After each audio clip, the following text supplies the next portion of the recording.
41. Desolation of the earth. Her sins have reached unto heaven, and God hath remembered her iniquities. In the cup which she hath filled, fill to her double. How much she hath glorified herself, and lived deliciously, so much torment and sorrow give her.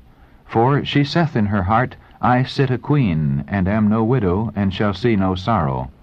Therefore shall her plagues come in one day, death and mourning and famine, and she shall be utterly burned with fire, for strong is the Lord God who judgeth her. And the kings of the earth, who have committed fornication and lived deliciously with her, shall bewail her and lament for her, saying, Alas, alas, that great city Babylon, that mighty city, for in 1 hour is thy judgment come. Revelation 18, verses 5 to 10. The merchants of the earth that have waxed rich through the abundance of her delicacies shall stand afar off for the fear of her torment, weeping and wailing and saying, Alas, alas, that great city that was clothed in fine linen and purple and scarlet, and decked with gold and precious stones and pearls. For in 1 hour so great riches is come to naught. Revelation 18, verses 11 and 3, also verses 15 to 17. Such are the judgments that fall upon Babylon in the day of the visitation of God's wrath. She has filled up the measure of her iniquity. Her time has come. She is ripe for destruction. When the voice of God turns the captivity of his people, there is a terrible awakening of those who have lost all in the great conflict of life. While probation continued, they were blinded by Satan's deceptions, and they justified their course of sin. The rich prided themselves upon their superiority to those who were less favored, but they had obtained their riches by violation of the law of God. They had neglected to feed the hungry, to clothe the naked, to deal justly, and to love mercy. They had sought to exalt themselves and to obtain the homage of their fellow creatures. Now they are stripped of all that made them great, and are left destitute and defenseless. They look with terror upon the destruction of the idols which they preferred before their Maker. They have sold their souls for earthly riches and enjoyments, and have not sought to become rich toward God. The result is, their lives are a failure. Their pleasures are now turned to gall, their treasures to corruption. The gain of a lifetime is swept away in a moment. The rich bemoan the destruction of their grand houses, the scattering of their gold and silver, but their lamentations are silenced by the fear that they themselves are to perish with their idols. The wicked are filled with regret, not because of their sinful neglect of God and their fellow men, but because God has conquered. They lament that the result is what it is, but they do not repent of their wickedness. They would leave no means untried to conquer if they could. The world see the very class whom they have mocked and derided and desired to exterminate pass unharmed through pestilence, tempest, and earthquake. He who is to the transgressors of his law a devouring fire is to his people a safe pavilion. The minister who has sacrificed truth to gain the favor of men now discerns the character and influence of his teachings. It is apparent that the omniscient eye was following him as he stood in the desk, as he walked the streets, as he mingled with men in the various scenes of life. Every emotion of the soul, every line written, every word uttered, every act that led men to rest in a refuge of falsehood has been scattering seed, and now, in the wretched, lost souls around him, he beholds the harvest. Saith the Lord, They have healed the hurt of the daughter of my people slightly, saying, Peace, peace, when there is no peace. With lies ye have made the heart of the righteous sad, whom I have not made sad, and strengthened the hands of the wicked, that he should not return from his wicked way, by promising him life. Jeremiah 8:11 and Ezekiel 13:22. Woe be unto the pastors that destroy and scatter the sheep of my pasture. Behold, I will visit upon you the evil of your doings. Howl, ye shepherds, and cry, and wallow yourselves in the ashes, ye principal of the flock, for your days for slaughter and of your dispersions are accomplished. And the shepherds shall have no way to flee, nor the principal of the flock to escape. Jeremiah 23, 1 and 2, and chapter 25, verses 34 and 35, the marginal reading. Ministers and people see that they have not sustained the right relation to God. They see that they have rebelled against the author of all just and righteous law. The setting aside of the divine precepts gave rise to thousands of springs of evil, discord, hatred, iniquity, until the earth became one vast field of strife, one sink of corruption. This is the view that now appears to those who rejected truth and chose to cherish error. No language can express the longing which the disobedient and disloyal feel for that which they have lost forever, eternal life.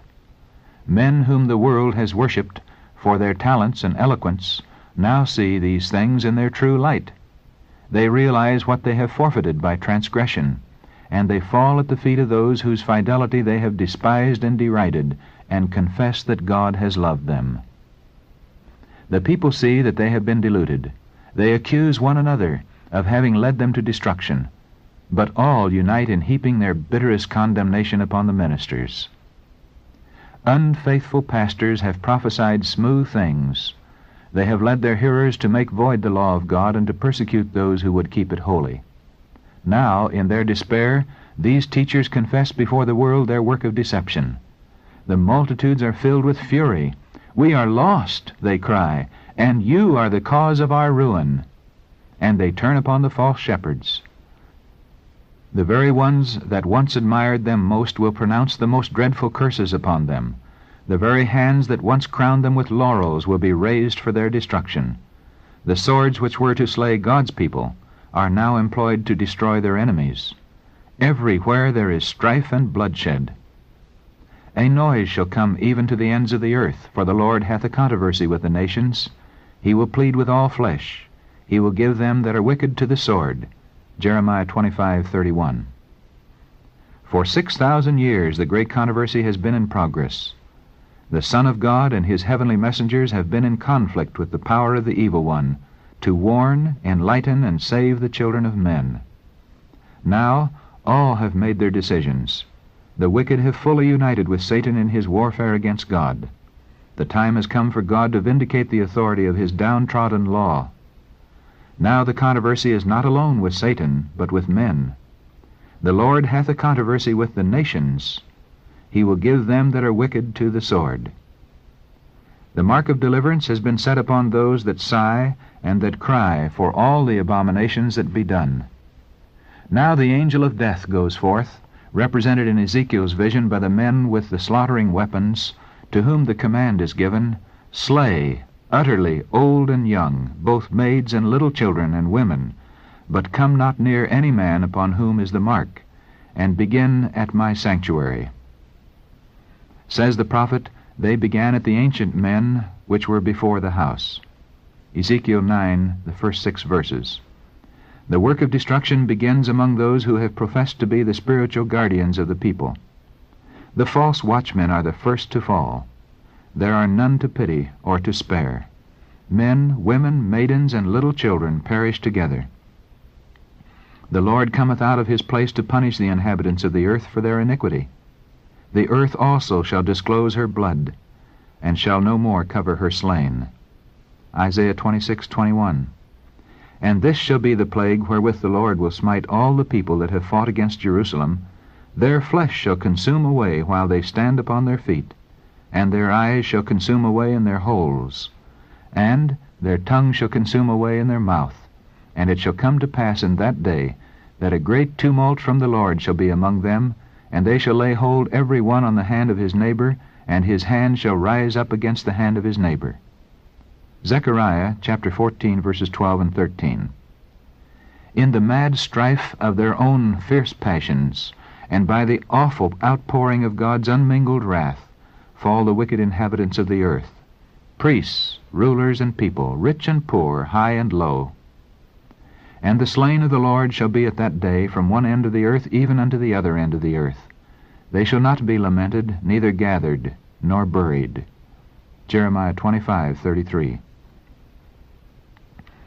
At the coming of Christ, the wicked are blotted from the face of the whole earth, consumed with the spirit of his mouth and destroyed by the brightness of his glory. Christ takes his people to the city of God, and the earth is emptied of its inhabitants. Behold, the Lord maketh the earth empty, and maketh it waste, and turneth it upside down, and scattereth abroad the inhabitants thereof. The land shall be utterly emptied, and utterly spoiled. For the Lord hath spoken this word. Because they have transgressed the laws, changed the ordinance, broken the everlasting covenant. Therefore hath the curse devoured the earth, and they that dwell therein are desolate. Therefore the inhabitants of the earth are burned. Isaiah chapter 24, verses 1, 3, 5, and 6. The whole earth appears like a desolate wilderness, the ruins of cities and villages destroyed by the earthquake, uprooted trees, ragged rocks thrown out by the sea or torn out of the earth itself, are scattered over its surface, while vast caverns mark the spot where the mountains have been rent from their foundations. Now the event takes place foreshadowed in the last solemn service of the Day of Atonement. When the ministration in the Holy of Holies had been completed, and the sins of Israel had been removed from the sanctuary by virtue of the blood of the sin offering, then the scapegoat was presented alive before the Lord, and in the presence of the congregation the high priest confessed over him all the iniquities of the children of Israel, and all their transgressions and all their sins, putting them upon the head of the goat. Leviticus 16, verse 21. In like manner, when the work of atonement in the heavenly sanctuary has been completed, then in the presence of God and heavenly angels and the host of the redeemed, the sins of God's people will be placed upon Satan. He will be declared guilty of all the evil which he has caused them to commit. And as the scapegoat was sent away into a land not inhabited, so Satan will be banished to the desolate earth, an uninhabited and dreary wilderness. The Revelator foretells the banishment of Satan and the condition of the chaos and desolation to which the earth is to be reduced, and he declares that this condition will exist for 1,000 years. After presenting the scenes of the Lord's second coming and the destruction of the wicked, the prophecy continues, I saw an angel come down from heaven, having the key of the bottomless pit, and a great chain in his hand. And he laid hold on the dragon, that old serpent, which is the devil, and Satan, and bound him 1,000 years, and cast him into the bottomless pit, and shut him up, and set a seal upon him, that he should deceive the nations no more, till the 1,000 years should be fulfilled. And after that he must be loosed a little season. Revelation 20, verses 1 to 3. That the expression bottomless pit represents the earth in a state of confusion and darkness is evident from other scriptures. Concerning the condition of the earth in the beginning, the Bible record says that it was without form and void, and darkness was upon the face of the deep. Genesis 1:2. Prophecy teaches that it will be brought back, partially at least, to this condition. Looking forward to the great day of God, the prophet Jeremiah declares, I beheld the earth, and lo, it was without form and void, and the heavens, and they had no light. I beheld the mountains, and lo, they trembled, and all the hills moved lightly. I beheld, and lo, there was no man, and all the birds of the heavens were fled. I beheld, and lo, the fruitful place was a wilderness, and all the cities thereof were broken down. Jeremiah 4, verses 23 to 26. Here is to be the home of Satan with his evil angels for 1,000 years. Limited to the earth, he will not have access to other worlds to tempt and annoy those who have never fallen. It is in this sense that he is bound. There are none remaining upon whom he can exercise his power. He is wholly cut off from the work of deception and ruin which for so many centuries has been his sole delight. The prophet Isaiah, looking forward to the time of Satan's overthrow, exclaims, How art thou fallen from heaven, O Lucifer, son of the morning? How art thou cut down to the ground, which didst weaken the nations? Thou hast said in thine heart, I will ascend into heaven. I will exalt my throne above the stars of God. I will be like the Most High. Yet thou shalt be brought down to hell, to the sides of the pit. They that see thee shall narrowly look upon thee, and consider thee, saying, Is this the man that made the earth to tremble, that did shake kingdoms, that made the world as a wilderness, and destroyed the cities thereof, that opened not the house of his prisoners? Isaiah chapter 14, verses 12 to 17. For 6,000 years Satan's work of rebellion has made the earth to tremble. He has made the world as a wilderness, and destroyed the cities thereof. And he opened not the house of his prisoners. For 6,000 years his prison house has received God's people, and he would have held them captive forever. But Christ has broken his bonds, and set the prisoners free. Even the wicked are now placed beyond the power of Satan, and alone with his evil angels he remains to realize the effect of the curse which sin has brought. The kings of the nations, even all of them, lie in glory, every one in his own house, the grave. But thou art cast out of thy grave like an abominable branch. Thou shalt not be joined with them in burial, because thou hast destroyed thy land and slain thy people. Isaiah 14, verses 18 to 20.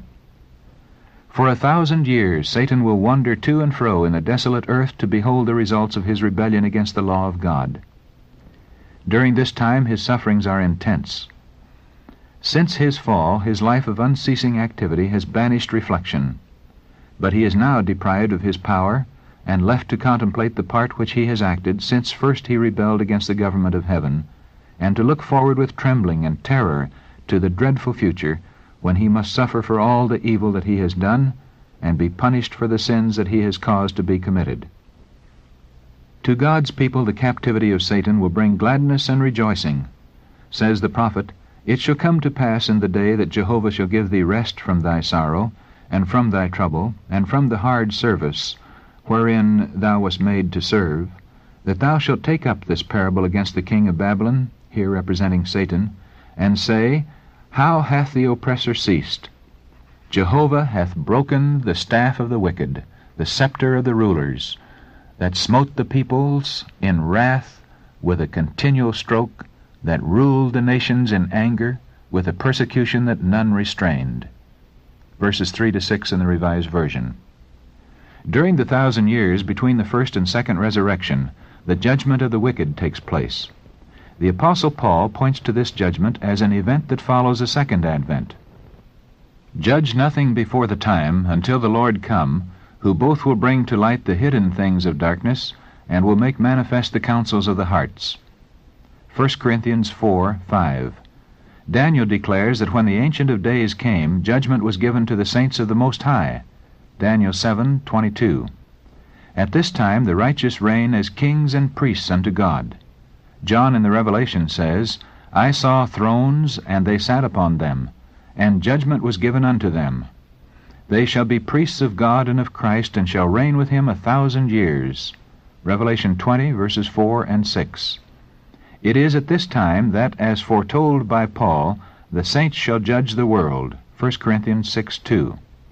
In union with Christ they judge the wicked, comparing their acts with the statute book, the Bible, and deciding every case according to the deeds done in the body. Then the portion which the wicked must suffer is meted out, according to their works, and it is recorded against their names in the book of death. Satan also and evil angels are judged by Christ and his people. Says Paul, Know ye not that we shall judge angels? Verse 3. And Jude declares that the angels which kept not their first estate, but left their own habitation, he hath reserved in everlasting chains under darkness unto the judgment of the great day. Jude 6. At the close of the 1,000 years, the second resurrection will take place. Then the wicked will be raised from the dead, and appear before God for the execution of the judgment written. Thus the Revelator, after describing the resurrection of the righteous, says, The rest of the dead lived not again until the 1,000 years were finished. Revelation 20:5. And Isaiah declares, concerning the wicked, They shall be gathered together as prisoners are gathered in the pit, and shall be shut up in the prison, and after many days shall they be visited. Isaiah 24:22.